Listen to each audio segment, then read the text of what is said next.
Hello and welcome back to Adapt Age 12. And this week we are joined by Graeme with Callister, who has written Battle, Understanding Conflict from Hastings to Helmand. And this week we are going to do our second episode on Napoleon's people.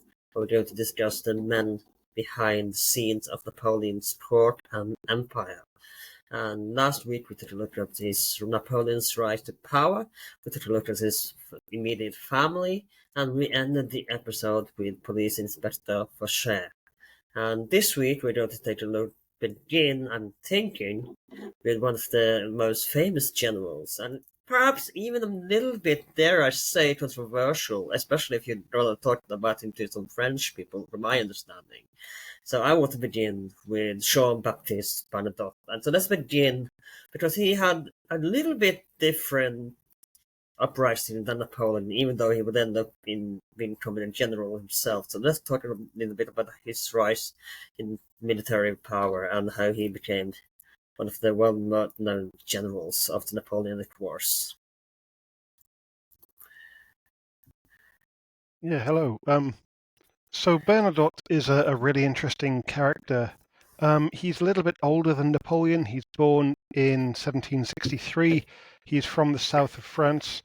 And while Napoleon kind of was this almost pretend aristocrat from Corsica, Bernadotte is born into a lower middle class family. His father was a regional prosecutor, so Bernadotte has some education.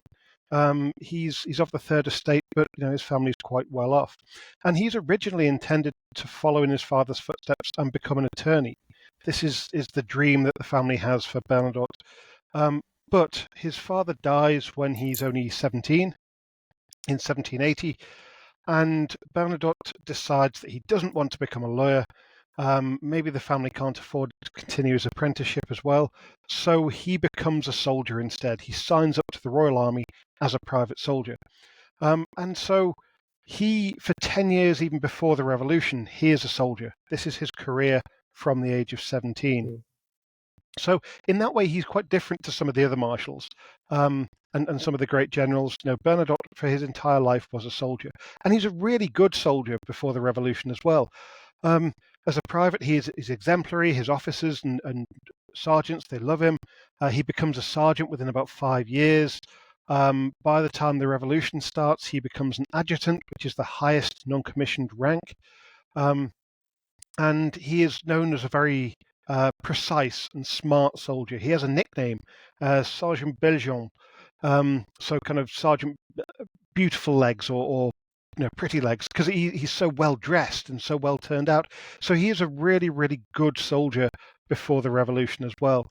If I may, we should also, I'm sure you're getting there, but I would also like to add that if before the revolutionary era, you could not become a general if you were not of noble class, and this was kind of a career stopper for Bernadotte until, of course, the French Revolution started. So, but he can, I don't know what the highest rank would be for a French peasant soldier that he could rise to power in the Ancien regime, but he cannot become general before the French Revolution.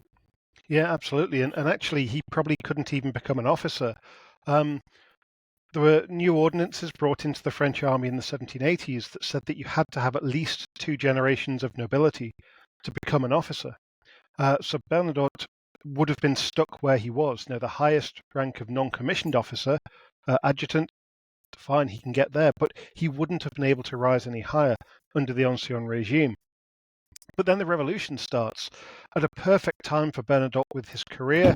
Bernadotte is exactly the kind of person that the revolution needs. Basically, when the war starts in 1792, the French army has lost a lot of officers who have emigrated, they've abandoned the revolution. And then when the monarchy is overthrown, a lot more officers leave, and the French army is left desperately in need of leadership. They open careers to talent. They actually open officer ranks to election, so men can choose who they want to lead them. And Bernadotte is such a good soldier and so popular that he is elected a colonel by his comrades. And that's always a good sign for an officer when they're elected, because their comrades like them. So he jumps very quickly from a non-commissioned officer to a colonel when the revolution opens careers up to talent. And once he's a colonel, at the age of about 30, he becomes colonel. His career stretches ahead of him. He can go on to become a general, etc. So really, it is the revolution, like with many men who lead under Napoleon, it's the revolution that makes Bernadotte into a senior commander. So let's talk about how he come into contact and become within Napoleon's sphere of influence, and how he become involved with Napoleonic regime, and as of course as well his rise too. Like you said, they opened, but it didn't. I imagine it didn't become a general immediately, because that obviously takes time. I imagine. So let's talk about his rise before he meet Napoleon of his rise to a general. Yeah, so he is made a brigadier general, the lowest kind of general rank. By 1794, he commands he commands a brigade in the army of the Sambre-Meuse, which is invading Belgium fundamentally. And at the Battle of Fleurus in 1794, in July 1794, he performs really well commanding his brigade. He helps win a great victory, and he is promoted to divisional general. So at this stage, he's actually senior to Napoleon. He's higher up on the army lists. He's got a higher rank. He's also better known in France. 1794, Bernadotte seems to be on the rise. He's also not very political. He is a mild Republican. He is probably a Jacobin, but he doesn't get caught up in all of the political problems that some of the generals do around this time. So Bernadotte, rises through battlefield victory, more or less. He is then moved to the Army of the Rhine, where he becomes known as a really bold and adventurous divisional general. He becomes something of a specialist in vanguards and rearguards, which basically means that he is seen as trustworthy, he can act independently, and he has an understanding of wider campaign strategy and what his division is doing within this. So he shows himself in kind of 1795, 1796 to be this really intelligent, quite independent commander. In 1796, he actually commands the rearguard that allows the French army to get away and reorganize after they've been thrashed at Würzburg. So even in defeat, he holds his men together and kind of rescues the rest of the army. So by 1796, by the time that Napoleon takes over in Italy, Bernadotte has not ever met Napoleon, but he has served in the Low Countries, on the Rhine, and he's made a real reputation for himself. So he's quite famous in his own right by 1796. And it's the winter of 1796-97 that pushes him to meet Napoleon. Basically, Napoleon's successes in 1796 are so great that the French government decides to move troops from the Rhine, which had been their major area of operations, move them to Italy, give them to Napoleon. And Bernadotte is tasked with moving 20,000 men from Germany into Italy. As you know, the Alps are in the way, but Bernadotte very skillfully during the winter moves these troops across down to Italy. And he arrives at the army of Italy, and immediately, he meets Napoleon, and Napoleon tries to bring Bernadotte under his spell, tries to make Bernadotte one of his men. The problem is, though, that several of the senior officers in the army of Italy take a dislike to Bernadotte quite quickly. The reasons for this, partly Bernadotte his personality just didn't get on with them. They resented this outsider, this man from the Rhine coming in and trying to share their glory. Bernadotte actually alienated Berthier, who is Napoleon's chief of staff, Berthier, because Bernadotte arrested one of Berthier's friends for insubordination. So he falls out with a few of the other senior commanders. And this kind of is a microcosm of Bernadotte's career as a whole. He's there with Napoleon from 1797 onwards, but he's never the closest to Napoleon. He's never one of his best friends. But it is that he kind of goes, from my understanding, that it kind of goes on Napoleon's nerve a little bit, even though he is the one who set him up with Desiree, which I'm sure we will get to later as well. It kind of is a bit torn in the side for Napoleon for most of the time. Yeah, very much, and that begins in 1797. Even Bernadotte does well in Italy. He does what he's ordered in the campaign. He wins a couple of actions. He helps Napoleon win this campaign, but he also shows an independent streak. He is not like Massena, who will do what he's told. He's not like Augereau, who will do what he's told. Um, but Bernadotte is kind of independent. So, for example, Napoleon supports the military intervention to overturn the French elections in 1797. The so-called coup of Fructidor. And after this coup, Napoleon orders all of his divisional generals to write letters to support this kind of action of the army and the government. Bernadotte basically refuses, and then when he does write letters, they don't support what Napoleon wants to say, and so he basically is showing that he is independent. His politics are different to Napoleon's, and I think he from the start irritates Napoleon because Bernadotte, unlike many of the others, doesn't do everything he's told. He's not a yes man. He's not a yes man, and also he's often right in what he's doing. He's one of the few people who is almost as good as Napoleon as an administrator and as a politician. Maybe not as a general, but Bernadotte acts quite independently, and to the extent that when the Treaty of Campo Formio is signed, when Napoleon's great victories over the Austrians win peace. Napoleon is moved away from the army of Italy, and the Directory actually tries to give command of it to Bernadotte because they know that he is kind of a bit independent of Napoleon. In the end, Napoleon actually works with Talleyrand to get Bernadotte moved to be the ambassador to Austria instead. But you can see from the start that Bernadotte works with Napoleon, and they work quite well together, but he annoys Napoleon as well. So let's talk about the introduction to his wife and Desiree, because, like, from my understanding, she was kind of first. She was obviously Napoleon's first love interest, and I think he was hurt through love, if I dare be so boldly as well. But he kind of tosses her aside.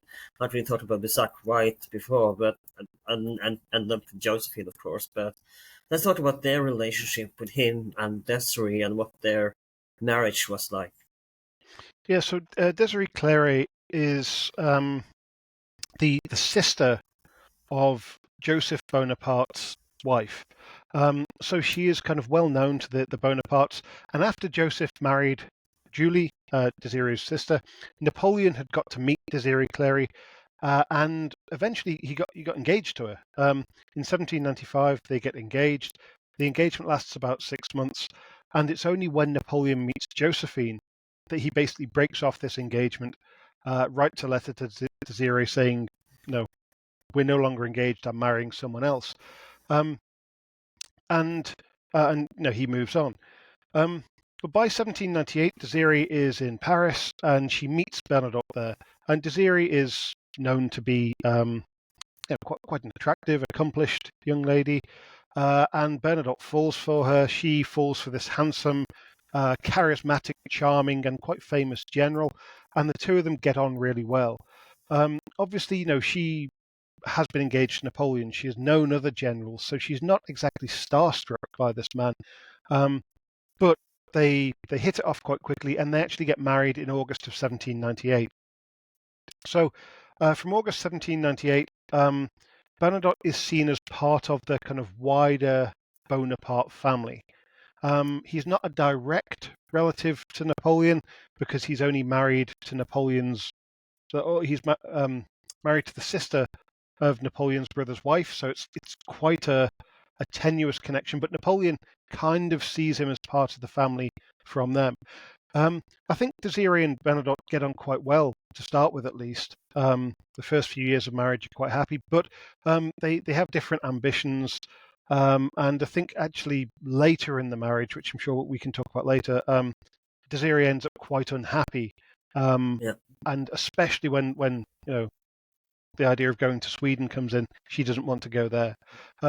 But in August of 1798, when they get married, I think this is a bit of a love match between Desiree and Bernadotte.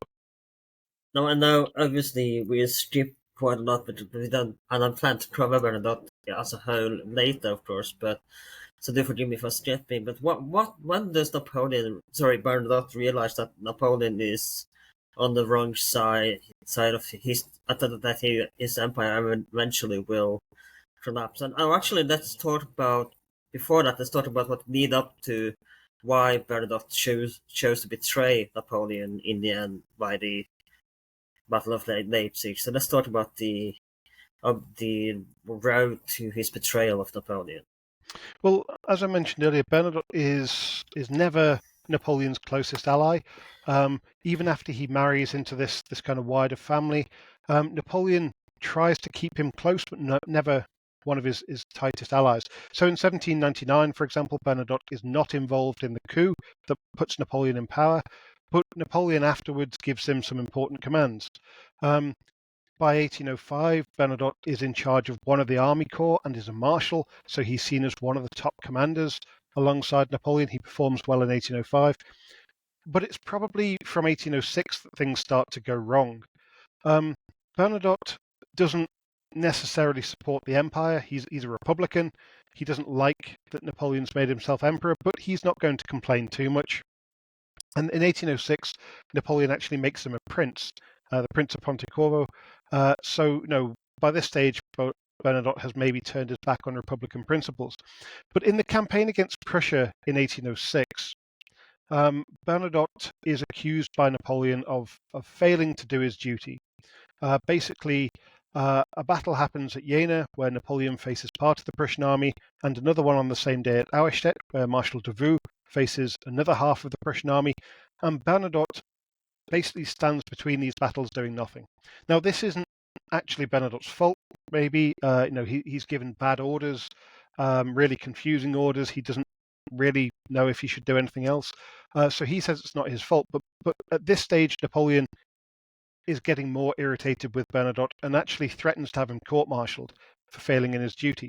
Now, Bernadotte kind of responds to this insult almost by acting really well in the next few months. He wins a couple of battles.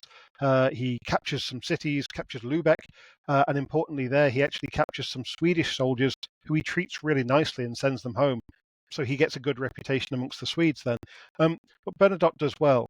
But then in early 1807, the French army is counterattacked by the Russians. Bernadotte is ordered to retreat to draw the Russians into a trap. He does this quite well. But then when he's ordered to start advancing to kind of close this trap, Bernadotte doesn't receive the orders, doesn't advance, and Napoleon again blames him for failing in his military duties. So we have these incidents in kind of October 1806, February 1807, where Napoleon quite publicly is very angry with Bernadotte. Bernadotte's also a bit unfortunate that in June of 1807, when he could redeem himself, he gets shot in the neck right at the start of that campaign and has to kind of withdraw, so he doesn't get a chance to show himself to Napoleon what he can do. But basically from 1806, 1807, Napoleon militarily doesn't trust Bernadotte so much anymore. There's another incident in 1809. Bernadotte is now given command of a corps of Saxons against the Austrians at Wagram. He does okay, actually, at the Battle of Wagram on the first day, but then he does make a mistake. Between the night of the first and the second days of this battle, he withdraws his troops from the village of Ardeklar, and where Wagram is fought basically is a dead, flat plain, and villages are really important, so to withdraw from this village was a bad mistake. And to make the mistake worse, he didn't tell Napoleon he was doing it. And this puts the French army in some trouble. And so these kind of three military mistakes really anger Napoleon, and he very publicly berates Bernadotte. And I think Bernadotte by this stage is getting quite fed up. He is, in his mind, doing everything he's told. He's doing it as well as he can.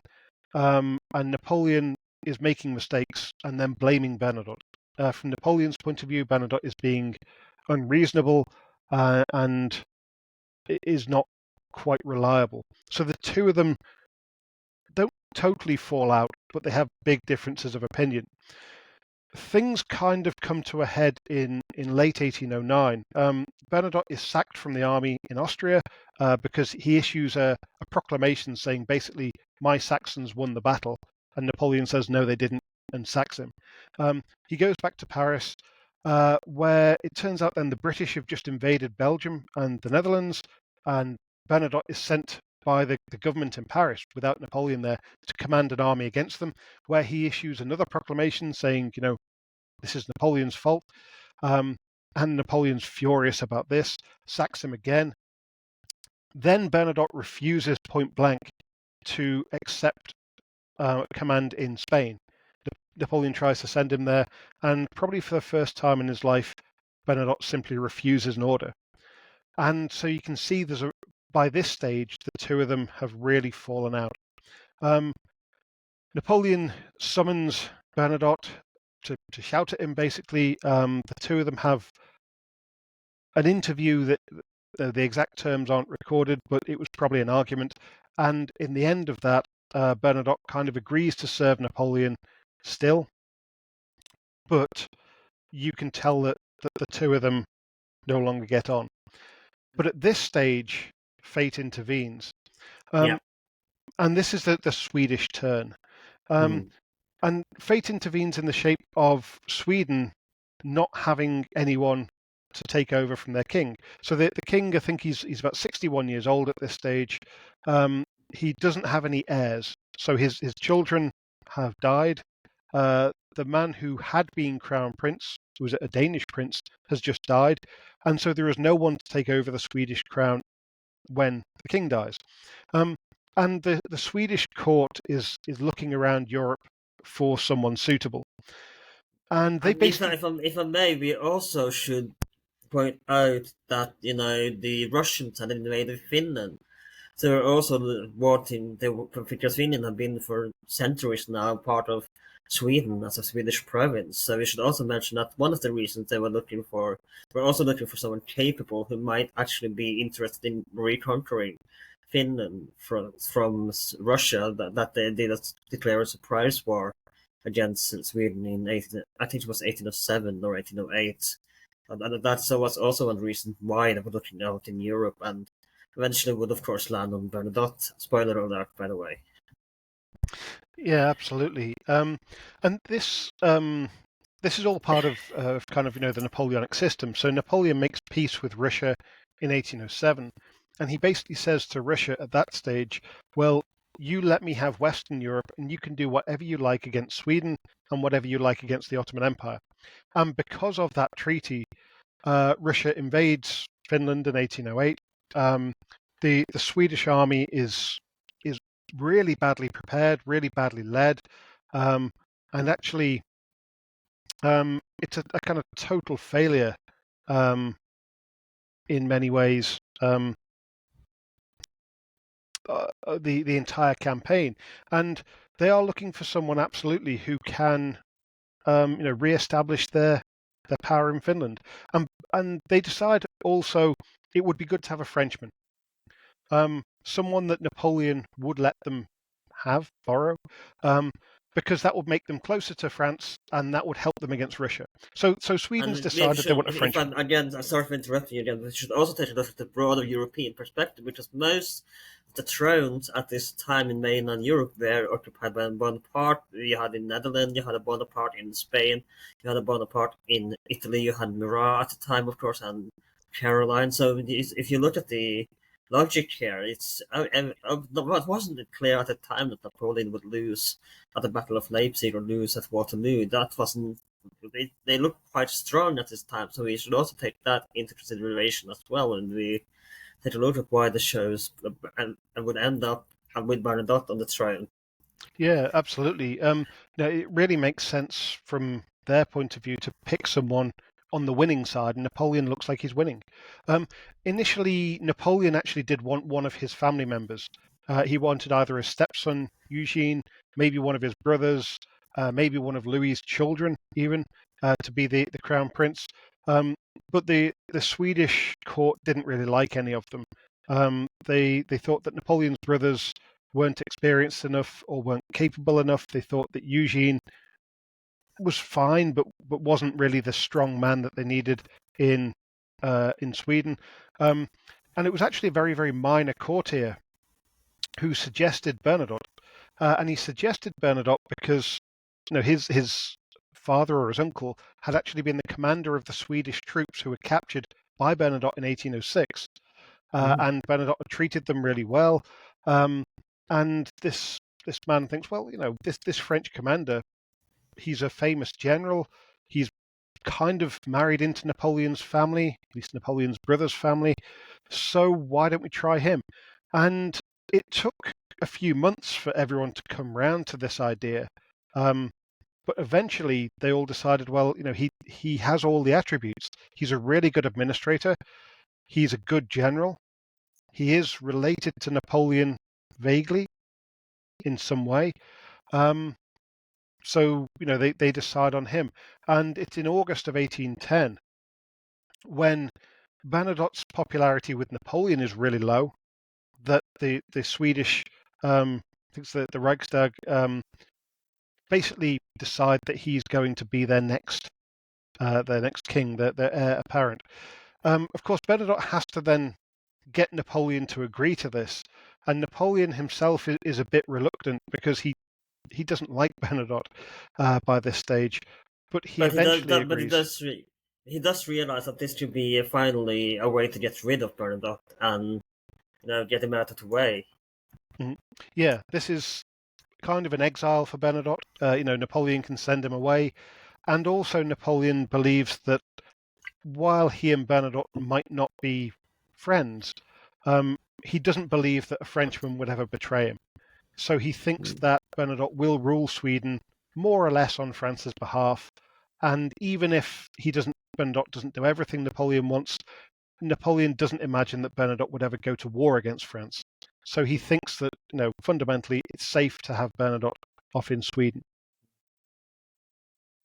So now, of course, as we know, when we go to Sweden, they really, like we said earlier, they do hope that he will declare war on Russia and find with the Swedish army invade Finland and reconquer it. But he does actually make peace with Russia, and he changes side because he realized that he can benefit from betraying Napoleon, and he asked, because Denmark was on Napoleon's side at this time because England had bombarded Copenhagen, and understandably they did not want to be an ally on the same side of someone who bombarded cities, and they had of course Norway at this time. So when he came to Sweden, he arranged so that if Napoleon lost the war and because of the loss of Finland to Russia, he would get Norway as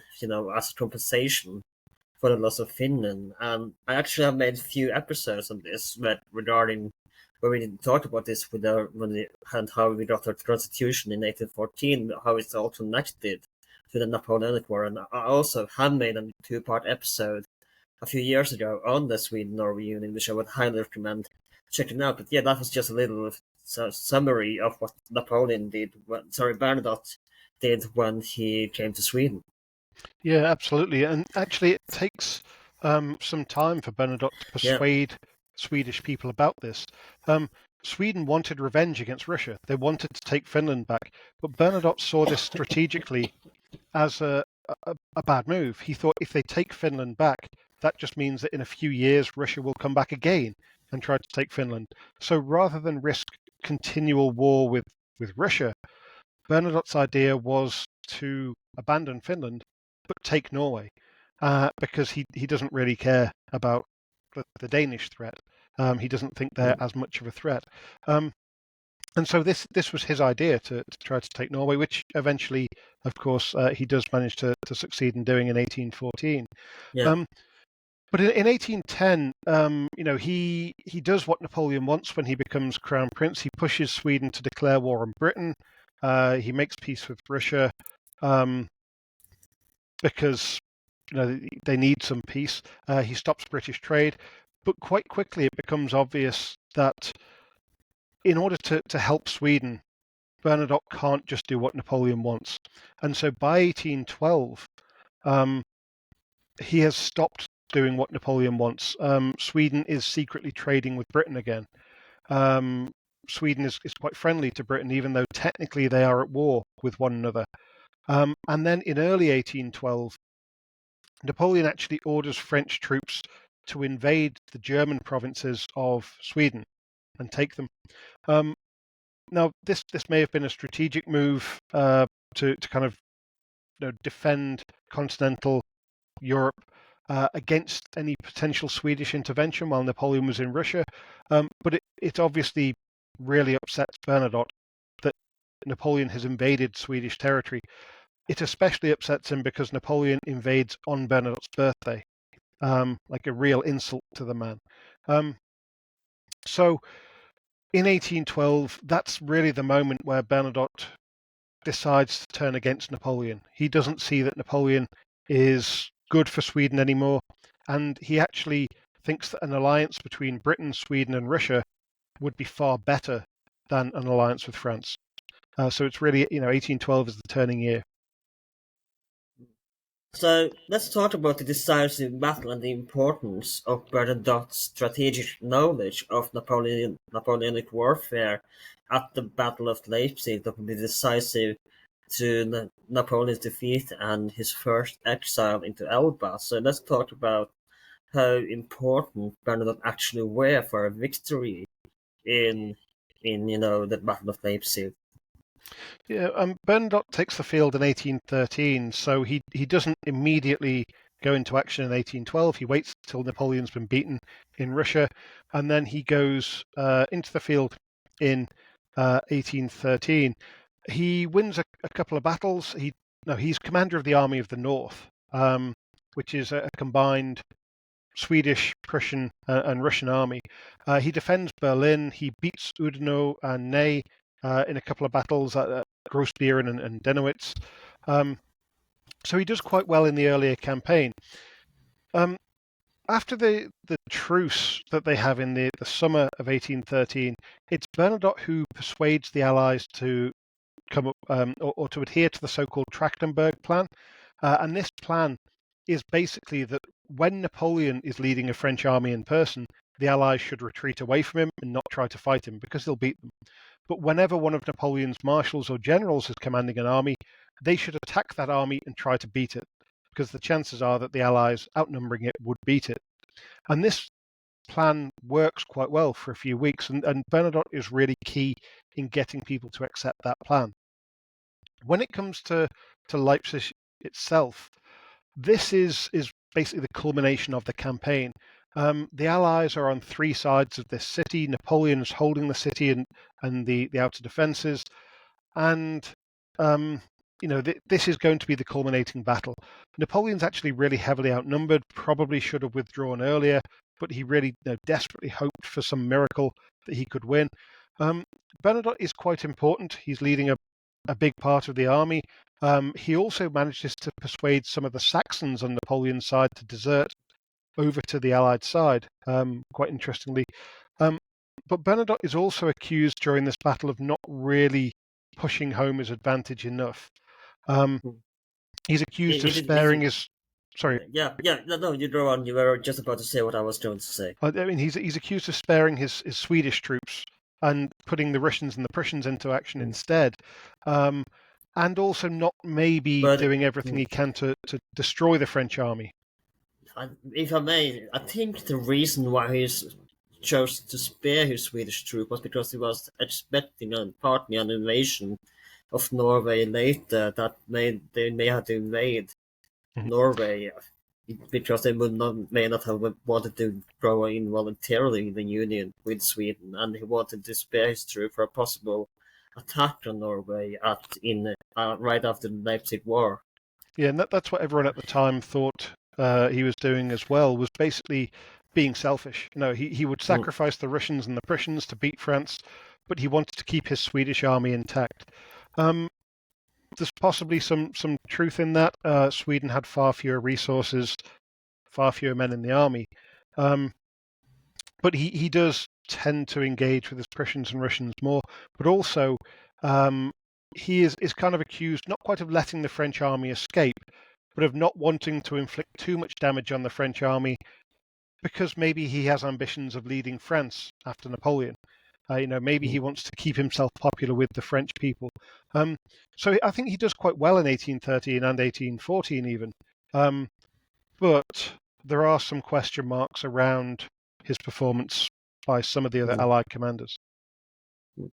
Now, we don't have to go too much into what happens after and his time as a king of Sweden, because like I said, I have made episodes about this a few years ago that you can check out. But let's just do a little brief summary, and I want to ask because in some people in France do look at Bernadotte as a bit of a traitor. In Scandinavia, he's actually looked quite fondly upon the things he did for the Union and how he acted politically in the aftermath and how he managed the Union. So while he's mostly looked fondly upon both by Norwegians and Swedish alike, of course, and the dynasty still rule the throne of Sweden to this day.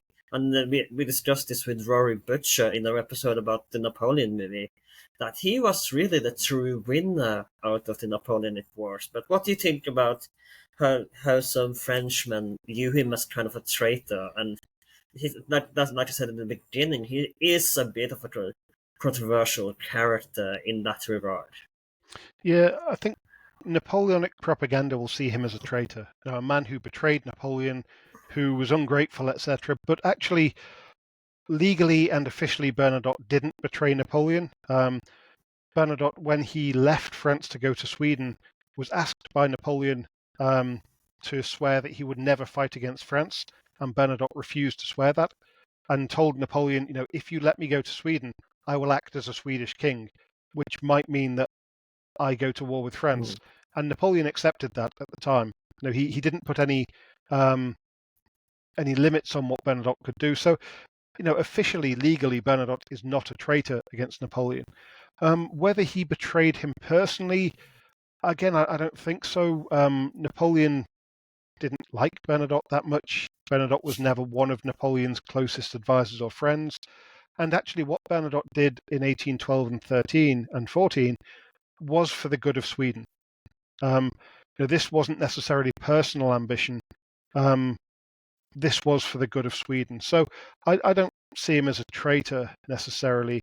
Not in the French sense. I think he's well respected in Scandinavia because he was quite a good king. He became quite autocratic, I think, and quite conservative. Yeah. Instead of being the radical liberal of his youth, he became quite an autocrat. But he helped the economy. He was generally popular. He made sure that neutrality and peace were there.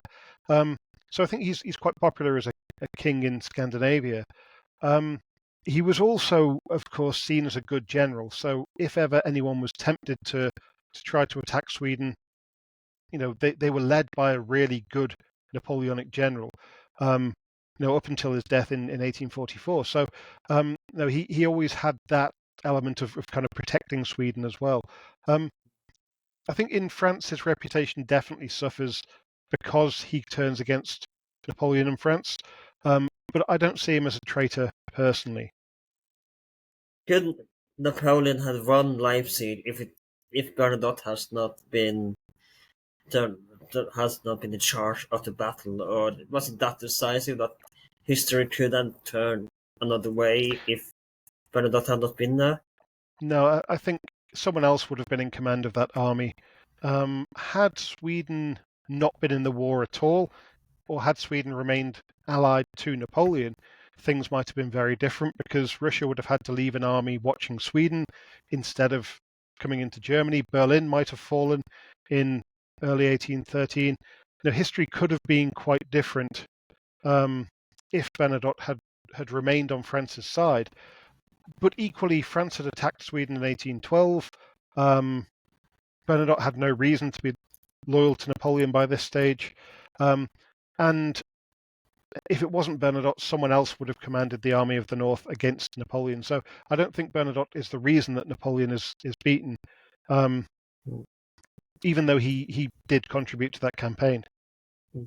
Now, before we move on to the next person we want to talk about, it should be said that, Desiree never took became fond of Sweden. She found it a really like we said in the start, it would kind of fall apart in a bit.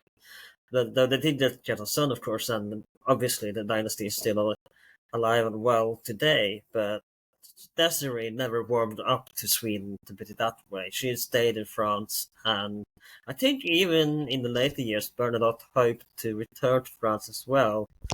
But of course, he had his duty in Sweden. But Desiree never really warmed up to it, and she remained in France to her remaining years, visiting Sweden maybe once or twice, but not much else other than that. But let's leave Bernadotte for now because we have to go on with a list. We have two more people we're going to talk about, and the next one that I want to talk about is another famous general of Napoleon, and that is JoachimMurat. So let's begin with the background of where Murat came from. So Murat, very much like Bernadotte, I suppose, comes from kind of the south of France, a place in the Lot on the edge of old Gascony. He's born in 1767, so he's a couple of years older than Napoleon, and he is the son of an innkeeper. So again, he's kind of the lowest end of the middling class, maybe, in France, which means that he can be educated. He gets some education at a seminary in Toulouse. He's actually briefly in the clergy before he runs away to join the army in 1787, and when he enlists in the cavalry. So Murat, again, it's not a privileged upbringing, but he's not born into poverty. He has some education. There is some money in the family at least. Murat, unlike Bernadotte is the model soldier. Murat is not a model soldier. Murat is quick-tempered. He likes brawling and drinking and dueling. And in 1789, I think it is, he actually gets kicked out of his regiment of cavalry after there's an affair that becomes quite a scandal, and he gets thrown out of his regiment. So Murat is much more of a scandalous character in his youth than Bernadotte. But like with Bernadotte, the revolution opens doors for Murat. He rejoins his regiment in 1790. He very early becomes a Republican, maybe even as early as 1791. So the revolution starts in 1789, but for the first 3 years, everyone wants a constitutional monarchy. They want to keep the king, but with a constitution, with a parliament. And so Murat, when he becomes a Republican in 1791, is really ahead of everyone else with this. When the Republic comes in late 1792, Murat makes the leap up to become an officer. He's promoted to sous-lieutenant first. And this is possibly for his political loyalty as much as for his military skill, because he hasn't done much by then. But he is seen as a good Republican, as being reliable, and as having the flair that you need to be a cavalry officer. So over the next 6 months, he actually gets promoted quickly to captain and then to the equivalent of major by May 1793.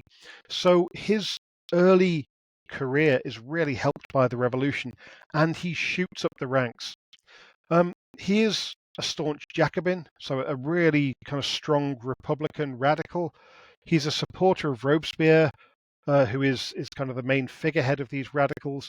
And when Robespierre is overthrown and executed in July of 1794, this could have been really bad for Murat, who has been very vocal in his support. But very fortunately for Murat, he's not senior enough really to get caught up in the repercussions. Over 100 men are executed alongside Robespierre as his main supporters, but Murat is not quite senior enough for that yet. So 1794, he has to go quiet for a bit, stop shouting off about being a Republican and the rest, but his career survives. But he's very typical of the marshals. In the revolution opens the door, and he very quickly rises up the ranks. So let's talk about how he get involved with Napoleon and how he would eventually marry his sister Caroline. And from my understanding, it was not a match made in heaven, to put it that way. Now, the match between Murat and Caroline is quite tempestuous, quite stormy. But we'll come to that shortly, because of course he has to meet Napoleon first. Yeah. And this comes in October of 1795. The two of them may have met before that. There's no record of it, but they were both in garrison in Paris, so they might have bumped into each other. But Napoleon, a general of artillery, Murat, a major of cavalry, probably aren't going to mix socially. But in very early October 1795, there's a reform in place in the French government. They're going to change from the convention to what's called the Directory. And a royalist sympathizing mob doesn't like this change. They think that this is a fix by the Republicans to keep in power. And this mob basically wants to attack the convention building. They want to attack the French Parliament and overthrow the government. And Napoleon is put in charge of the defense. Now, he's got a few thousand loyal Republican troops, but he's big. No, he's massively outnumbered by this mob. But as an artilleryman, Napoleon knows that cannon can win the day, and he wants guns. And Major Murat of the Paris garrison walks up to the general and says, "No, General, I know where there are some guns. There's 40 of them at the National Guard Artillery Park out at Sablon, and I can get them. I've got men, I've got horses, give me a job." So Napoleon gives him this task, sends him off to get some guns, and Murat very quickly goes and seizes these cannon, drags them back to where the convention building is, and it's those guns that allow Napoleon to defend the convention, the legendary whiff of grape shot. And this is where Murat and Napoleon's careers really become intertwined. Murat has helped Napoleon with this moment where Napoleon earns the gratitude of the government, earns a promotion, is eventually made commander of the army of Italy because of this moment, and Murat is the man that made it happen. And Napoleon, he's self-centered, but he is quite generous in his own way. So he first ignores Murat and pretends that it was all Napoleon, of course. But once he's got the credit, he recommends Murat for a promotion to colonel. And then when Napoleon goes to Italy as commander of that army, he appoints Colonel Murat as his aide-de-camp, so his kind of assistant, and he takes him with him to Italy. And from then on, Murat will not really leave Napoleon's side. He is always going to be there. When Napoleon leads, Murat will follow, and Murat will be given tasks and important roles and jobs and everything he needs to get promotions. So Napoleon really becomes Murat's his mentor in some ways, but he's the man that Murat will follow. And Murat becomes Napoleon's fixer, if you like. He becomes It's kind Napoleon's of you rub muscle. my back, I rub your back, in a way. Yeah, absolutely. And if Napoleon needs something doing, some dirty work doing, a cavalry charge or some orders, or he needs someone to be shouted at and he can't do it himself, he sends Murat. So the two of them become quite close to each other from 1795, but especially 1796, when Napoleon's in charge of the army of Italy. So there's a difference between him and Bernadotte, it seems, where they don't really get along that well. They kind of have this almost best friends, I dare say, mentality from the beginning of their relationship that would last for quite a long time, from my understanding. Yeah, very much. And partly this is because Murat doesn't have Bernadotte's independence of mind. Murat is quite happy to do what Napoleon tells him, or to pretend to do what he's told, at least. He doesn't quite have Bernadotte's political ambitions or political intelligence, and so Murat follows Napoleon. Bernadotte was always a bit independent, which was part of the problem. And Murat gets reward for following Napoleon. He is promoted to general. He is given command of the cavalry of the army of Italy.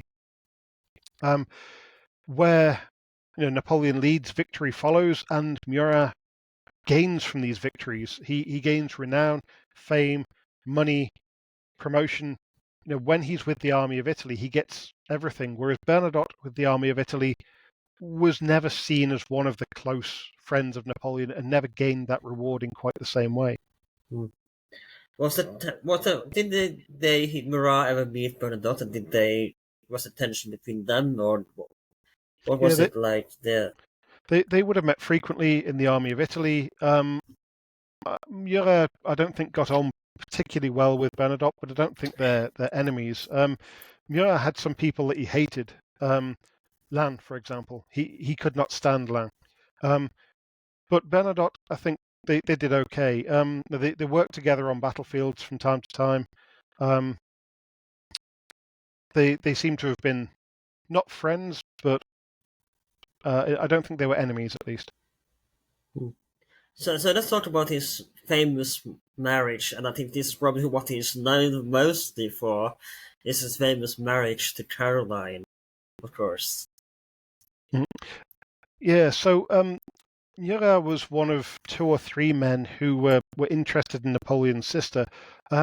Caroline was young, vivacious, apparently quite pretty, and of course she is the sister of a very, very famous general who, by 1799, is the ruler of France. So there were a lot of things that meant that men were attracted to her, but there were two or three men especially that she quite liked in return. One of them was Lannes, another of Napoleon's generals, but the other was Murat. And Murat, is several years older than Caroline. He's an experienced, very dashing cavalry officer, and she eventually kind of falls in love with him. He thinks he's in love with her, and in 1800 they get married. So they'd met before. Napoleon went off to Egypt. Murat went with Napoleon. It's after this return from Egypt that Murat kind of woos Caroline, and they get married. Now, Caroline was quite a capable woman in her own right. She was quite intelligent, but also she is very, very selfish, very self-centered. She wants to have her own way all the time. She argued with her husband a lot. It doesn't help that he was a womanizer. Even after he's married, he had affairs, so she had affairs. The two of them were very selfish, and In a way, it was kind of a match made in heaven after all, in a way. yeah, they deserved each other. We can put it that way. A match made in heaven or a match made in hell, I'm not quite sure, Yeah. but they go well together. But I think they also bring out the worst in each other in some ways. Murat doesn't really have ambition for himself necessarily, but Caroline has enormous ambition, and she can persuade Murat to be very ambitious indeed, which in 1813 we'll see actually leads them to almost to betray Napoleon. But their marriage is stormy from the start, but they do have children. They do continue to live together, and in the moments where their marriage is going well, they get on very well with each other. So it's an interesting marriage. But the key thing from Napoleon's point of view is that it makes Murat his brother-in-law. And that for Napoleon, with his kind of Corsican roots and belief in family being everything, that makes Murat, his closest friend almost. One of the closest men to him. Very much a family member. So once Murat is Napoleon's brother-in-law, he becomes Napoleon's probably most important general. So let's talk about him and his role in the Napoleonic government as well, and of course when Napoleon became council until him becoming king of Italy, he and Caroline take over from, as we discussed last week. We discussed how Joseph would take over and then eventually move from Naples to Spain, and of course Caroline and Murat would take over. But let's talk about the road that would lead to them taking over as King of Naples. Yes, Murat actually went to Naples first in 1800 after the Marengo campaign when he occupied the country, but then no one's imagining him as a permanent governor, let alone a monarch. But Murat begins to really rise with Napoleon. When the empire is declared, Murat becomes a marshal, as you would expect. Most of Napoleon's closest generals became marshals, but he's also made Grand Admiral of the Empire. As Napoleon's brother-in-law, he is given the title of a prince. So with the empire, he is given kind of a lot of awards, rewards, a lot of honours. Now, he as a general is actually pretty good. He continues to command Napoleon's cavalry. He commands the reserve cavalry of the Grande Armée in 1805. He does really well at Austerlitz, where he commands the centre left. He does really well in the pursuit after Jena in 1806. Eylau in 1807 is probably his finest battlefield moment, where he rescues the entire army, more or less, with a cavalry charge. So militarily, Murat continues to do well. But alongside his military career, he's getting all of these titles and promotions from Napoleon because he's his brother-in-law. In 1806, Murat is made Grand Duke of Berg, so a German principality that is given to Murat and to Caroline to rule. But it's really after the Spanish invasion that things will change for Murat. Now, ironically, Murat is one that is really involved in this invasion of Spain to start with. He commands the army in Madrid when the uprising breaks out. It's him that puts this uprising down quite viciously. There are some people who think that Murat might have even hoped to be made king of Spain. But when Napoleon needs someone to take over Spain, he chooses his brother Joseph. His brother Joseph is on the throne of Naples.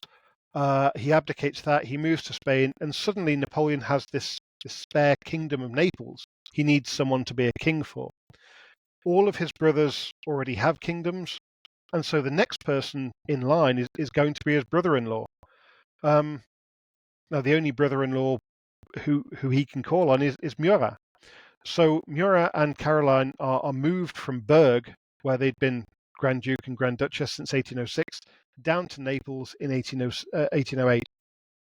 At this point, Murat is a king, so he has a lot of power, but he's also removed from Napoleon's side and sent out, on his own, where Caroline starts to become much more influential in Murat's decision She making. was the power behind the throne, essentially. Yeah, very much. Murat he's not weak-willed as such. He's not easily manipulated, but he's not massively intelligent. He's not hugely ambitious. And someone who is very intelligent and is very ambitious is his wife. And so Caroline really can manipulate Murat, and she becomes the power behind the throne very much in Naples. So from my understanding, she is actually one of the few of his family who actually does quite a decent job and there's this role is one of the few who actually takes the role as Queen of Naples quite seriously. And she is interested in doing a decent job, from my understanding. Yeah, she's interested in doing a decent job, but she's also very self-interested. She wants to have power. She wants to be the queen. She wants to expand Naples' territory, but she's not very interested in the day-to-day governance. She is not as effective, say, as Joseph actually had been in Naples, where he was a lot gentler, maybe, but he was quite interested in governance. She's not brilliant at that, but she is very, very interested in expanding Naples' power and expanding royal power and royal authority as well. She probably could have been a good ruler in her own right, but I think there's just a selfishness in Caroline Bonaparte that prevents her from ruling on behalf of the people. No, she never does that. She always rules on behalf of herself, or herself and her husband. But she was nonetheless quite a competent individual. Now we know that Napoleon was fond of, as we discussed last week when Joseph was King of Naples, that he liked to send letters as instruction. Does he do this with Murat and Caroline as well? Does he send instructions? This is what you should do, or you should do follow up on this, so this, I order you to blah blah blah blah, do this or that.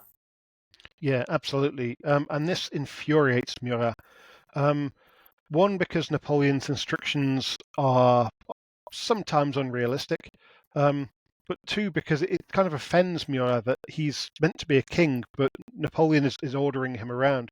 And at one point, Murat receives a letter from Napoleon giving him some orders, and he reputedly just throws it to the ground and says, does he expect me just to be an advance guard king? By which he means, am I a real king, or am I still just commanding the advance guard of the French forces here?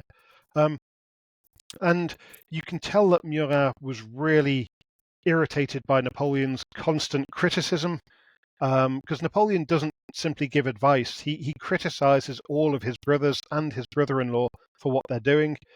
He micromanages, he interferes. He would be really frustrating to work for, Napoleon. He'd be an awful manager, because he micromanages, and that does really frustrate Murat. Murat does also make some mistakes. He at one point wants to invade Sicily, which had belonged to Naples, until people point out that he doesn't have any boats, and the British do, and they're blocking his way. Murat can't quite get a handle on the ongoing partisan activity in Calabria. There is a minor insurrection through his entire reign in Naples, which isn't a surprise because there's been a minor insurrection in Naples for years. But he never manages to completely impose peace on the countryside. So Murat isn't exactly a brilliant king, but he gets really annoyed by Napoleon's interference. Now, let's talk about.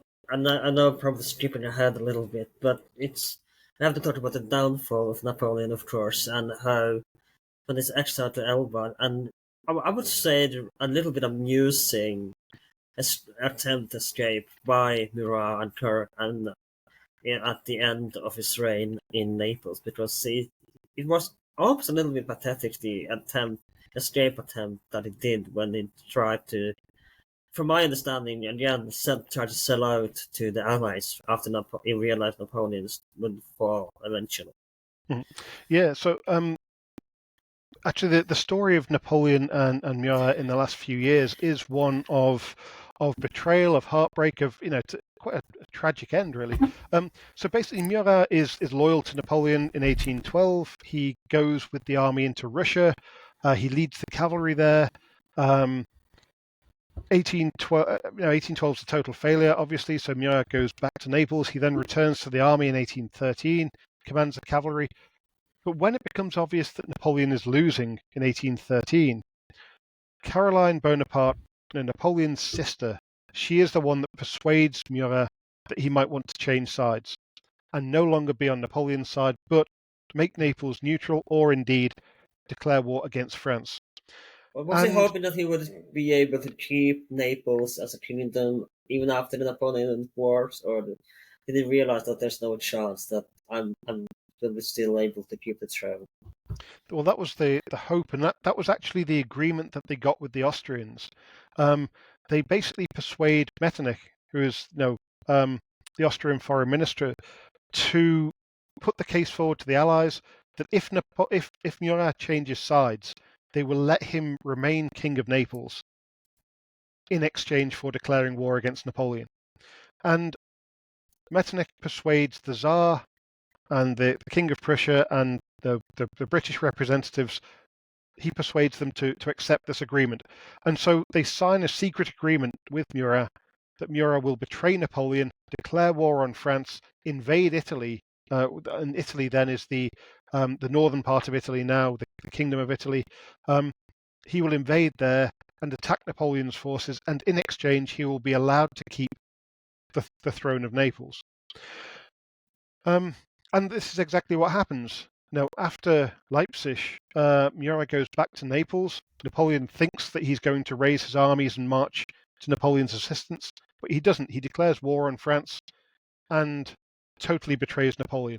And this isn't just Murat doing this. This is Caroline Bonaparte, Napoleon's own sister, who is very much behind this idea. So she is the one who really pushed the idea. Does he know that Caroline is behind this? I think Napoleon suspects by this stage. He's never trusted his sister, quite rightly. but they totally betray Napoleon. And unlike Bernadotte, who never made any promises to Napoleon, and who, when he declared war, had reasons to, this is purely self-interest from Caroline and Murat, that they change sides. Now, their changing of sides doesn't make much of a difference in the end. Napoleon's beaten in 1814. They remain on the throne of Naples. But by the time we get to the start of 1815, the Congress of Vienna is in full spate. It becomes quite obvious that while the Allies had agreed to leave Murat on the throne in 1813 and 14, now they kind of want to get rid of him. And Murat starts to think, well, there's nothing stopping them from getting rid of me, really. The Allies don't want this Napoleonic remnant on a throne of Europe. They want to remove him and put the old Bourbon king back in place. And there are fears from Murat that the Austrians are simply going to invade his country and throw him off the throne. There's a rumor that to stop this happening, Napoleon's sister Caroline, Murat's husband, starts sleeping with Metternich to stop it from happening. There's all kind of sordid rumors going on. But when Napoleon decides to escape from exile in Elba, Napoleon's beaten in 1814, sent to exile, he escapes in early 1815 and goes back to France. Murat suddenly thinks, well, the only way I can now keep my throne is to declare war against Austria and go and join Napoleon. So in 1815, he betrays the Allies and tries to go back to Napoleon's side. He then leads the army of Naples north to attack the Austrians, and within a few weeks, he is really, really badly beaten. The Naples army is awful. He's not a brilliant independent commander either, but his army is totally trounced in May. He is forced to flee Naples as the Austrians were invading it, and he ends up on the south coast of France, destitute, thrown out of his kingdom. He actually offers to help Napoleon in the 100 Days, but his offer kind of arrives quite late, and Napoleon doesn't trust him, as you can imagine. So Murat doesn't play any part in the Waterloo campaign. But what happened to Murat in the aftermath of the Napoleonic Wars and the aftermath of all the things? So this is where the story turns extra tragic. So we have so far a tale of two betrayals. He betrays Napoleon in 1813. He betrays the Allies in 1815. When Napoleon falls again, Murat has nowhere to go. But he saw what Napoleon did with France. Invade France with a really small force, and Napoleon was swept back to power because the people loved him. And Murat persuades himself that that's what will happen in Naples. He persuades himself that the people of Naples love him and hate their old Bourbon king, and that if he just goes back to Naples, the people will rally to him and put him back on the throne. And so he gathers a small force of a couple of hundred followers and goes and invades Naples. And his hope is basically that he will be swept back to power by popular acclaim and all will be good. Unfortunately, the people of Naples don't like Murat. The army of Naples doesn't particularly have any loyalty to him, and his small force are really, really quickly defeated and rounded up. They're all, just arrested, and Murat is captured. And the officers who captured him basically decide to court-martial him, and then sentence him to death for bringing war to Naples. And so he is dragged out in a small village, put in front of a firing squad, and he is shot in October of 1815. He is given time to write one last letter to his wife, which is actually a really quite affectionate letter, kind of apologizing for anything he's done wrong, recommending how to look after their children, etc. But after he's written this letter, he is put in front of a firing squad, and his last request was to give the commands for his own execution, which he does. Saying to the soldiers, if you want to spare me, aim straight for the heart, and then gives the order to fire. And so he, in October 1815, is killed in Naples by firing squad. So it's a tragic end for Murat. One time Prince of France and then King of Naples. Napoleon's sister is not part of this, so she is not caught up in this, and she doesn't get executed. But it's a very sad end for Murat in 1815. Was she grieved by his death, or did she not really care at all what Uh, happened to him? I think she was grieved to an extent. I think she had affection for him, and although they argued a lot and they both cheated on each other very regularly, I think there was affection there. So I think she was grieved. Obviously, they had children, so there was grief for them as well. But I think she recovered and got over it eventually. Now, the last person that we are going to talk about today is one of the most famous of the bunch, I think, and that is, of course, Talleyrand. So let's begin with Talleyrand's right part, because as we have discussed before on the podcast, he was originally a priest, actually. And so let's begin with Talleyrand's, how he began a rise to become a priest and his origins there, to put it that way. Yeah, so Charles Maurice de Talleryand is the most noble of everyone we've talked about, really. His father is a count, so he's an ancien regime nobleman, and he's very much kind of traditional royal, not royal, traditional noble blood. Talleyrand is born in 1754, so he's 15 years older than Napoleon. He throughout his life he walked with a limp, which was probably from a club foot. So he's never really in line for a military career or any kind of really active career. So it's always intended from a young age that he is going to go into the clergy. He's sent to the seminary for an education. He becomes a subdeacon at Reims. He gets ordained in about 1779. So he's always intended for the church. But as the son of quite a high-ranking nobleman, he's not intended to be a parish priest. It's always planned that Talleyrand would become a really important man within the church, a bishop or an archbishop or a cardinal maybe. So from a very young age, he is given positions of authority within the church.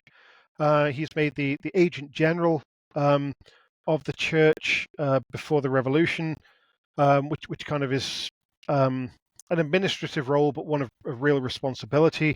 And in 1788, at the age of 34, so not that old, he's actually made a bishop, the Bishop of Autun, and this is largely through his father's influence. So his father, the count.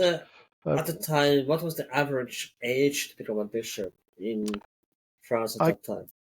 Couldn't say, to be honest. Probably not a huge amount older than that, because they were almost all going to be the sons of noblemen. But I'm sure some men worked up through the church for a lot longer, but I couldn't say what the average age was. But this does seem quite young to be a bishop and a responsible bishop at that. So 1788, he's a bishop in the church. It looks like his career will continue to rise. He could become an archbishop and a cardinal quite easily from this position. The problem for Talleyrand, though, was that while he was rising up in the church, he never, he didn't really believe in God. He wasn't a man who actually believed in the religion that he was preaching. He was a man of enlightened principles. He wasn't necessarily a Republican. I think he was a royalist at heart, but he also isn't very religious in a spiritual sense. And so when the revolution comes around, although he's a bishop, Talleyrand supports the revolution and actually supports the revolution's attacks on the church. It's Talleyrand who first suggests that the church should lose all of its land. It's Talleyrand who suggests that they should get rid of unproductive orders within the church. So, nuns and monks who don't do any productive work beyond praying. Talleyrand, as a churchman, doesn't see that they perform any function. So he's a really interesting character. He's from birth almost. He's meant to go into the church. He does. He raises really high before the revolution, but then he is the one that kind of allows the attacks on the church and even leads some of those attacks when the revolution comes round. I'm really surprised that there isn't any recent biography of him, because he is arguably one of the most famous of Napoleon's people and men behind the scenes. So I'm really surprised. I think in English at least, I know there's some in French, probably, but for an English-speaking language, I'm really surprised that there isn't any biographies out there for him. Yeah, he's a really consequential figure, and he kind of has three phases of his career almost that would be really interesting for a biographer. There's this pre-revolutionary phase, and then the start of the revolution, all as one, because he's really important in the early revolution. And then he kind of he disappears. He literally runs away from France and hides for a few years after the fall of the monarchy, more or less. But then he comes back and becomes foreign minister, and then for 10 years he is the most important man in France's foreign affairs after Napoleon. And that's a really interesting phase of his career as well. And then, of course, he has a brief break then, but then he comes back in 1814 and 15 and is really important in what happens to France after the Napoleonic Wars. So, yeah, I agree entirely. It's quite surprising there's not a better biography of him, or a more recent biography, rather, of a man who has such an interesting history through the revolution. Also the same Napoleon, as Fouche, like we talked about next. Both these men definitely deserve their own spotlight for their roles in the Napoleonic Wars. Yeah, absolutely, and because they did so much in the revolution beforehand as well. It's not just that they rise with Napoleon; they're actually more important than Napoleon for a number of years. Fascinating characters. So let's talk about Talleyrand's role in the revolution then. And as you said, he involved in the church reforms. And let's talk about the what was his main function in the early years of the Revolutionary Wars. The revolution. But what was his inner role in the time of revolution? Yeah, so the French Revolution is really complex, but fundamentally, the king calls a thing called the Estates General in 1789, which is a gathering of the people of France to discuss the problems of the country. And the main problem is that they have no money. And the Estates General is made up of 600 commoners, 300 noblemen, and 300 churchmen. And Talleyrand is elected as one of the churchmen. And the Estates General, when it meets, it basically transforms itself into the National Assembly, demands that it has powers from the king and things. And by the end of 1789, this National Assembly is what Talleyrand is in. But they still need to solve the financial crisis. And Talleyrand basically comes up with the idea of confiscating church land and selling it. And that's really important because the church owned about 10% of France's land before the revolution. So it was the biggest landowner, the richest organization in France. And here is a bishop, a man who's been the agent general, a man who's really important in the church, a bishop standing up saying, we should confiscate the church's land and sell it off. And that idea became really, really popular because that solves the financial crisis.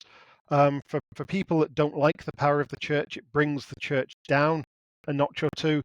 And so pretty much everyone agrees to this idea, confiscating church lands. And that is Talleyrand's first kind of major intervention. That does help with the bankruptcy. They do confiscate church lands, they do sell it off, but because they're selling so much land at the same time, actually, they don't get as much for it as they hoped. They have to introduce a paper money that kind of goes wrong. It was kind of a Cromwell move, to put it that way, in a sense. Yes. This is an attack from someone on the church who doesn't believe in he might believe a bit in religion, but he doesn't believe in the structures of the church, and he wants to attack the Catholic Church more or less and weaken it within France because he believes the church has too much power. Talleyrand then becomes quite a supporter of the subordination of the church to the state. So he wants the state in France the nation to have all the authority and the church to serve the nation. And the way that the French revolutionaries envisaged doing this is making all priests swear an oath to the constitution, what they call the civil constitution of the clergy. Basically, every clergyman in France will swear an oath to support the revolution. And Talleyrand is a big supporter of this. He thinks it's a great idea. The problem is the Pope thinks it's a really bad idea, because the Pope says, as a clergyman, you should only swear an oath to the Pope. No, to God, but through his representative, the Pope. And so there's a big falling out. And Talleyrand actually is the leader, more or less, of the people who want to swear the oath to the Constitution. And he persuades about 40% of the French clergy that they should swear this oath. The kind of response from the state to people who don't swear the oath is to deprive them of their ability to be a priest in France, to declare that they're no longer priests. And the response of the Pope to this is to actually excommunicate all of the ones who did swear the oath, including Talleyrand. So in 1791, Talleyrand, he resigns as a bishop himself, but then he receives the news that he's been excommunicated by the Pope. So, the Pope himself has decided that Talleyrand is a dangerous man and has tried to get rid of him by 1791. But Talleyrand is very much the leader of these religious reforms in the early years. But it should be said that Talleyrand is not really a Republican. He is certainly not a radical, and he doesn't believe in the abolition of the monarchy and the radicalization and the anti-Christianization that happens from 1793 onwards. So as the revolution becomes more radical, Talleyrand basically leaves France. 1792, he finds himself in Britain on a diplomatic mission, basically to try to avoid war. He fails to avoid war between France and Britain, but also he decides not to go back to France because he sees that radicalization has gone too far. The overthrow of the monarchy, the attacks now on even former clergymen have gone too far.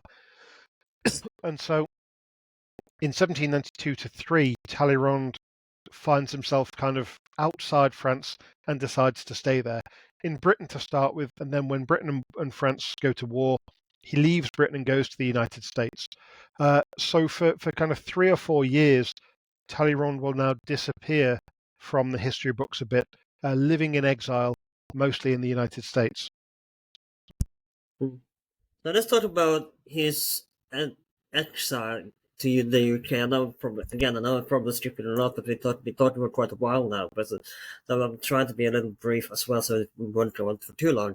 But let's talk a little bit about his exile in Spain, because it's from my understanding, he even tried to advocate for France, even while in England, while he is there as well, try to help France favor.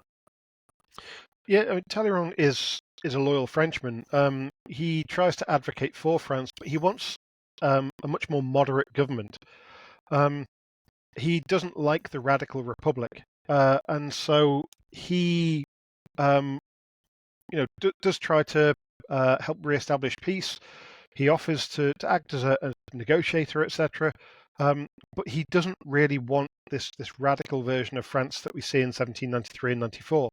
After the fall of Robespierre in 1794, and especially after the creation of the Directory in 1795, France and the revolution becomes a lot more moderate. Executions stop. Things become a bit more conservative, a bit more liberal, perhaps. And Talleyrand prefers that kind of idea of the revolution. So then he really starts advocating for France again. And actually, in 1796, he gets guarantees that he is not seen as a former nobleman and a former churchman who is dangerous to France, and that if he returns, he won't be arrested. So in 1796, he goes back to France and offers his services to the Republic again. And this is kind of the start of the second phase of his career, where he will go on to be, one of the most powerful men in Napoleon's empire. So let's talk about his rise as, like you said, one of the most powerful men of Napoleon's government and the empire. So let's talk about his rise to power and eventually how he would fall into Napoleon's favor. So this starts with his return to France, where he meets up with some of the people he used to know during the early revolution, and he quickly becomes part of the kind of government machine. And in 1797, he's actually made foreign minister.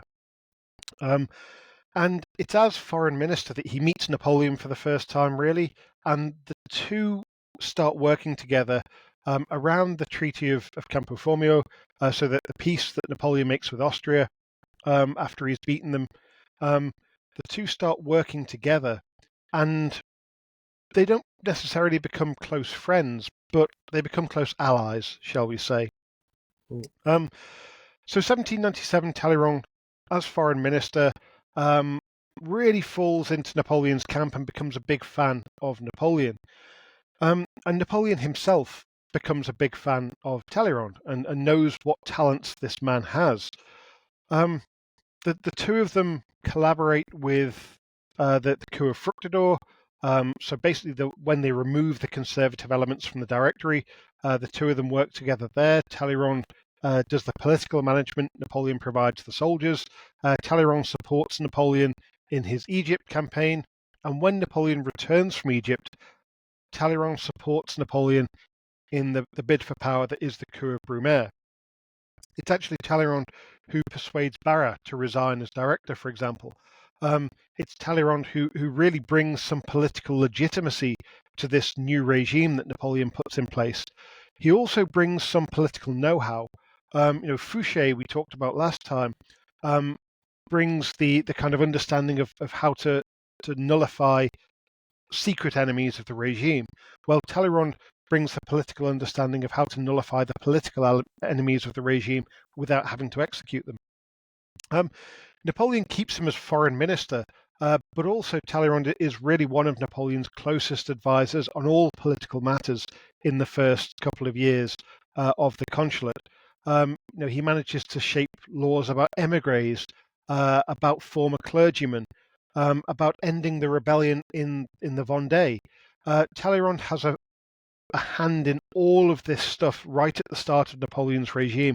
And I think in 1800, 1801, Napoleon really relies on Talleyrand's advice. Even if he doesn't always take it, he always listens to Talleyrand and relies on his political instincts. Talleyrand's also really important, actually, in re-establishing communication between the Pope and Napoleon.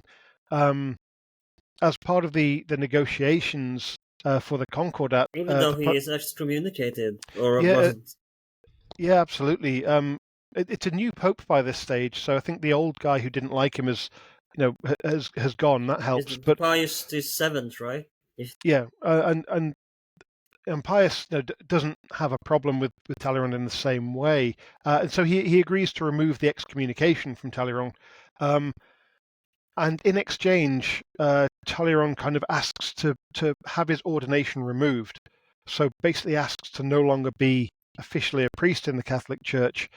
And this works well for everyone. The Pope gets to basically get rid of Talleyrand without having to excommunicate him. He looks good by removing the excommunication.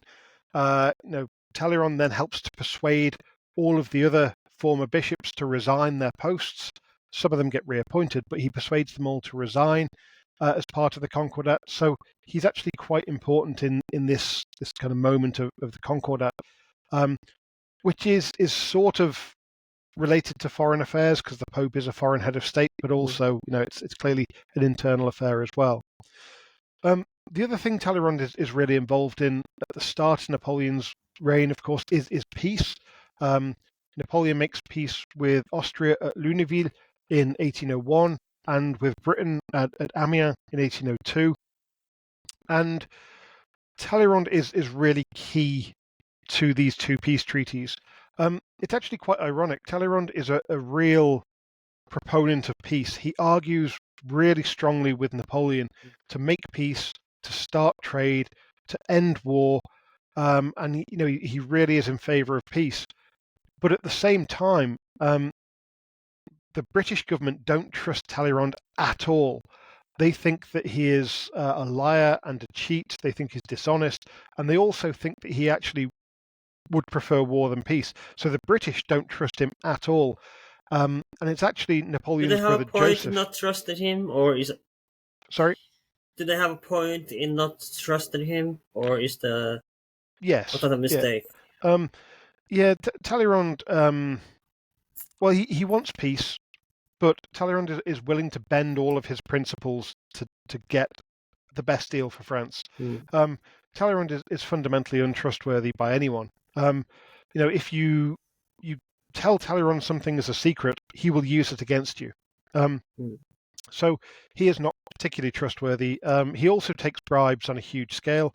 In 1803, there's a reorganization of Germany, kind of under Napoleon's watchful eye, and Talleyrand takes huge bribes from everyone in Germany to get more land or to be allowed to stay on as a ruler. He's really corrupt. So the British had a point, but equally, Talleyrand was really in favour of peace, and he manages to ensure in 1803 they get this. It's actually Joseph Bonaparte who negotiates the peace with Britain in the end, but Talleyrand, of course, helps to dictate the terms. So he's become, by 1803, one of Napoleon's closest advisors, one of the most important people in the French government. As foreign minister, he is helping to shape Napoleon's relations with the rest of Europe. By 1803, he's a really, really vital person for Napoleon's government. So I know I'm probably skipping ahead a little bit, but I also want to talk a little bit about his involvement in the peace treaty after Austerlitz, because he is also vital in the peace treaty at Austerlitz, and this is where we begin talking about.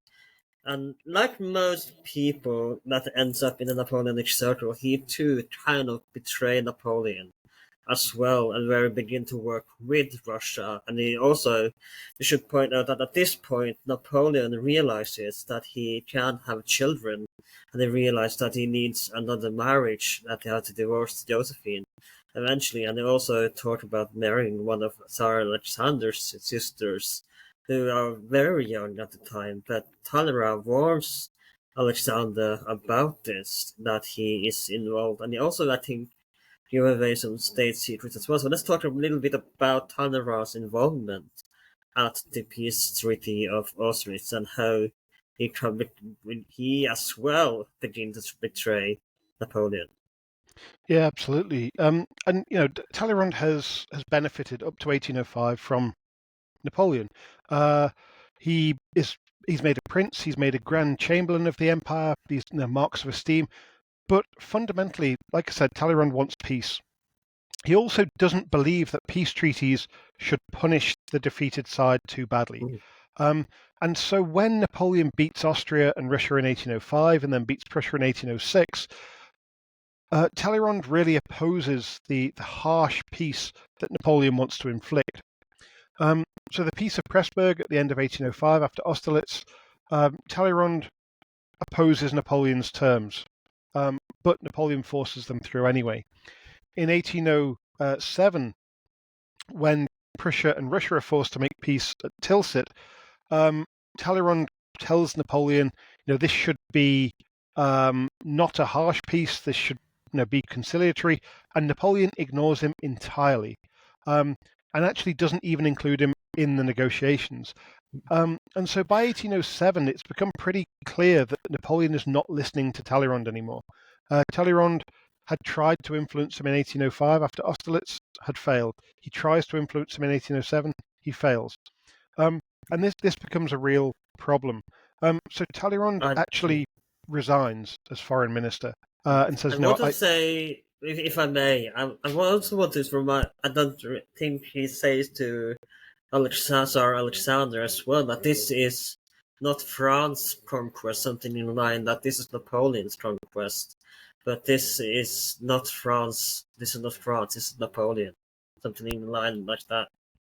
Yeah, and Talleyrand and kind of Alexander, and Talleyrand giving Alexander advice really comes about in about 1808. And he does basically try to make a distinction between Napoleon's ambition and France. Because Talleyrand, quite early on, from 1806, 7, 8, he can see that Napoleon will eventually be defeated if Napoleon carries on doing what he's going to do. And he believes this just because you can't continually win wars all the time. He thinks if Napoleon carries on fighting, he will be beaten. And he tries to tell the other people of Europe that, no, this is not France's will. It's not France doing the fighting, it's Napoleon. So Talleyrand resigns in 1807 as foreign minister. Napoleon keeps him on the Council of State, so keeps him as a close advisor. But when Napoleon goes to meet Tsar Alexander in 1808 at Erfurt, where they have a conference, they're going to discuss how things are going. Talleyrand goes along as an advisor for Napoleon, but this is the moment where he starts to betray Napoleon. Now, in Talleyrand's head, this is not betrayal. This is trying to influence Napoleon. He's tried to influence Napoleon by talking to the emperor. It doesn't work. So now he tries to influence Napoleon by giving information to the Russians and giving information to Tsar Alexander to use against Napoleon. Is it treason, though? In a way, is it treason what he does? Yes. He's giving state secrets to the enemy, and he's doing it in exchange for money. I think it would count as treason in most countries. So probably is. But on the other hand, what he's trying to achieve is to limit Napoleon's expansionism, because he thinks that what Napoleon's doing is bad for France. And so he's betraying Napoleon, he's betraying France, but he's doing it because he wants to save France, because he thinks that Napoleon's policies are bad. So Talleyrand can claim there's a moral reason for what he's doing, but he also does accept a lot of money for it as well.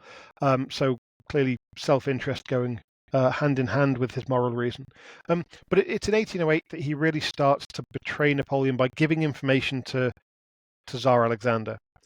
And that does include warning that Napoleon might ask for a Russian princess to marry. It does include advice that this should be turned down. It does include advice on how to deal with Napoleon personally. What to say to him in what situations, what promises to make, what Napoleon means when he offers certain things. And this all means that when the Congress of Erfurt breaks up, Napoleon hasn't got what he wanted. Russia no longer really trusts Napoleon because they start to understand what Napoleon's really doing. And so, Talleyrand has kind of betrayed Napoleon here. Now, we have to, of course, discuss one of the famous quotes that, and I hadn't looked it up, but they actually say is, at what point did Napoleon call Talleyrand a turd in a silk stocking? And it's my understanding that this quote, when he yells that he looks like a turd in silk stocking, it's more like Louis XIV didn't really say it. The state is me, or that Marie Antoinette never said "let them eat cake." It's kind of more of a made-up quote from Napoleon, or do we know if that actually happened, that he trolled him, and what is the context of this quote when he used it? So I think this comes in later 1808 when Talleyrand and Fouche, who didn't like each other, they'd never got on. They were rivals, more or less. They started talking together about the imperial succession. Not just about Napoleon needing to marry someone else. They were talking about that. They were kind of deciding together how they could persuade Napoleon to divorce Josephine maybe and find another wife.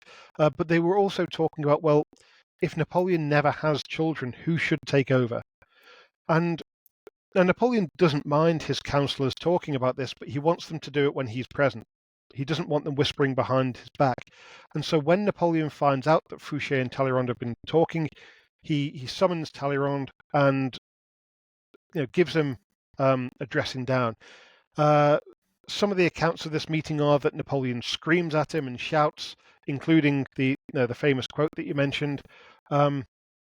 that Napoleon just basically becomes so enraged that he can't control himself, and calls Talleyrand all kinds of names. And the story goes that Napoleon storms off after this meeting, and Talleyrand just turns to other people who were present and says, it's such a shame that such a great man has no manners. So Talleyrand remains calm, remains collected, and also doesn't really shout back at Napoleon. But the main thing, I suppose, for their relationship here is that Napoleon clearly doesn't trust Talleyrand now. He sees that Talleyrand is doing things behind his back, and that maybe Talleyrand's advice is not going to be listened to as much in the future. So what is his role then from 1808 until his first dismissal? Because as we know, he will return, of course, in the 100 Days as well, but we will get back to that, of course. But what is his role then when it diminishes after this talk until his first dismissal? Well, he's been out of the ministry since 1807. He resigned as foreign minister in 1807, and from then, and this kind of dressing down in 1808 through to 1813, he doesn't really have many official roles. Napoleon still listens to his advice from time to time and seeks his advice from time to time, but he's out of power, more or less. In 1813, Napoleon tries to bring him back because things have started to go wrong, and he wants Talleyrand's advice, but Talleyrand refuses to come back into government in 1813, largely because I think he realizes that Napoleon is going to be beaten and doesn't want to be part of that. So, after 5 years, more or less, of being on the edges of power, Talleyrand is offered this chance back but refuses. But then by April 1814, when the enemies are at the gates of Paris, etc., Talleyrand is in the Senate, and he basically leads the Senate in their opposition to Napoleon. When the Allies, it's very clear they're going to win, the Senate more or less deposes Napoleon, even before the abdication. And once the abdication is signed, Talleyrand is one of the leaders of the Senate in getting them to rally to the Bourbon Restoration. So 1814, he plays this quite important role, actually, in re-establishing the monarchy in France and making sure that Napoleon is deposed. Now, when the monarch comes back, when Louis XVIII comes to power, they don't like Talleyrand particularly because he was in the early revolution. But unlike Fouche, Talleyrand had never voted for the death of the king. He'd never supported the republic, really, or the creation of the republic. So he is more acceptable. And so the monarchy, when it is reestablished, decides to appoint Talleyrand to be their representative at the Congress of Vienna. So the Congress of Vienna is this meeting of all of the heads of state of Europe to decide what to do after the Napoleonic Wars. France is invited to send someone, which might seem odd because France has been beaten, but they are asked to come to the table, and Talleyrand is the man they choose.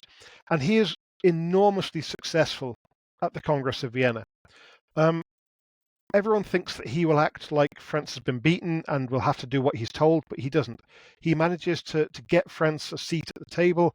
He manages to persuade Britain and Austria to support France's ambitions. He basically, gets France to be a full part of this Congress. In January of 1815, he actually signs an alliance with Britain and Austria against Russia and Prussia. It's incredible. He has managed to completely change France's fortunes in just a few months, just through his diplomacy. Now, this alliance, of course, never comes to anything because Napoleon escapes, comes back from Elba, and the Allies all rally together again. But Talleyrand at Vienna was really impressive. He also get invited back to Napoleon's 100-day cabinet as well, and he actually go back to Napoleon's 100 days cabinets. Well, in the 100 days, Napoleon invited him back, but Talleyrand stayed in Vienna. Oh, right, yeah. He I think he realised that Napoleon probably wasn't going to win. He also, I think, realised that he had betrayed Napoleon one too many times, maybe, by 1814. So he remains in Vienna and doesn't rally to Napoleon. Under the Second Restoration, so after Napoleon's beaten in 1815, Talleyrand does briefly continue as foreign minister, but then he resigns from government. He doesn't like the ultra-royalist government that comes back in, so he resigns and is going to retire. He's 60 years old, 61 years old by this stage, so he's old enough perhaps to enjoy retirement. So 1815, he resigns from government and disappears into obscurity almost. He does come out of retirement after 1830, because in 1830 there's another revolution in France that Louis Philippe, overthrows. of course. Yeah, absolutely. It's the Orleanist under Louis Philippe, and overthrows the absolutist monarchy, or kind of very conservative monarchy, shall we say, from 1815 to 1830, and it creates a kind of constitutional monarchy, which is much more what Talleyrand wanted to see. So he's persuaded in 1830, at the age of 76, to come out of retirement and to become the ambassador to the United Kingdom. And he serves as ambassador to the United Kingdom for 4 years before retiring again at the age of 80 this time in 1834. So he has this very brief stint there, and he's actually really popular in Britain as well when he's there. So Talleyrand, fascinating person, but after 1815 he really doesn't do a huge amount in government in France. He's actually one of the few who doesn't really have a tragic ending out of the Napoleonic People Behind Napoleon that we have spoken about in these 2 episodes. He and Fouche may be the only few who actually have a quite successful career, even in the aftermath of the Napoleonic Wars. Yeah, and unlike Fouche, Talleyrand doesn't have to go into exile. He can stay in France, and he dies at the age of 84, I think, in 1838, with a huge amount of money that he got mostly from corruption. But he's very rich. He has a very nice career. He's got some nice chateaus. His chateau at Valençay was where they actually imprisoned the Spanish royal family. So he's got a nice place there. Does he ever marry, or does he stay bachelor for the rest of his life? That's a very good question. Not actually sure. Marriage sounds like something he would have done just to show that he was no longer a clergyman, but I don't actually know if he ever got married. I'll have to look that one up at some point. I think we're gonna round it up there, and I hope you enjoyed this 2-part series where we discussed in part 1 we discussed Napoleon's rise to power. We discussed his mother, and with Laetitia, we discussed, of course, his brother Joseph and Lucien. There's a few more family members that we haven't discussed that we probably should, but unfortunately we did not have time. We also discussed Fouche, of course, in part 1, so make sure to check that out if you haven't already. It's an absolute great episode, as is this episode as well. And in this episode, of course, we discussed Bernadotte, we discussed Murat, and of course Talleyrand. And there are probably more people that we could have talked about, but these are all the people we have time for, and I think these are some of the most important people to talk about regarding the Napoleon men and some women behind Napoleon's power. And thank you again so much for doing this in a 2-part series. Before you go, of course, where can people find you on?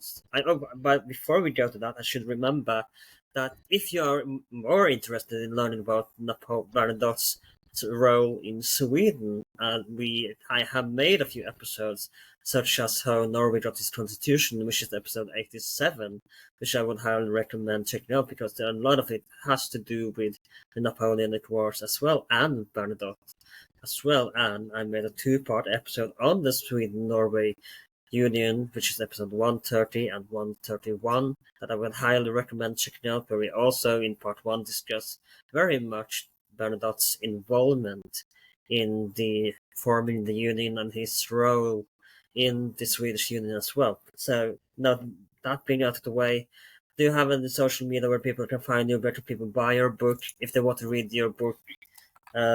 Differently, I do not have the name of the book in my head right at this very point. I'm gonna try to find the name of the book. Let's see here. Let me find that. There you go. We have the book's called, of course, Battle, Understanding Conflicts from Hastings to Helmand. And where can people find the book? And do you have a social media you want to share, or any other work you may want to share or links you want to add in the description? Now is a chance to share those. Yeah, so you can find me on social media on X or Blue Sky, at Graeme Callister for both of them. And you can pick up Battle and my other book, which is Waterloo, the Attack of First Corps, which is the attack of the French First Corps at Waterloo. They're both from Pen and Sword, so you can get them either on the Pen and Sword website, or if you're that way inclined, you can go to Amazon and find them on there. But yeah, do check the books out as well, and do give me a follow on social media. Thank you again so much for coming on the podcast. It's been a great pleasure talking to you. I actually talked about this for another few hours, but I think we best end up right with this episode right here. This has been about that H12. You can find us on social media under Twitter that H12, Blue Sky with that H12, and Instagram and about that H12. You can find us on Spotify, Apple Podcasts, YouTube, wherever you can find podcasts these days. If you are on Spotify, consider giving us 5 stars. You can also leave a comment. Is there any other aspect of or if you are on YouTube, you can leave a comment as well. Is there any other aspect of the Napoleonic era that you want me to cover, or anything else that you may want to see from this time period? I would love to talk more Napoleon. I never get tired of talking about Napoleon. On YouTube, Apple Podcast, if you are there listening there, give us a 5-star and a review. That would be very nice. This has been with that H12. My name is Alan, and I'll see you next time.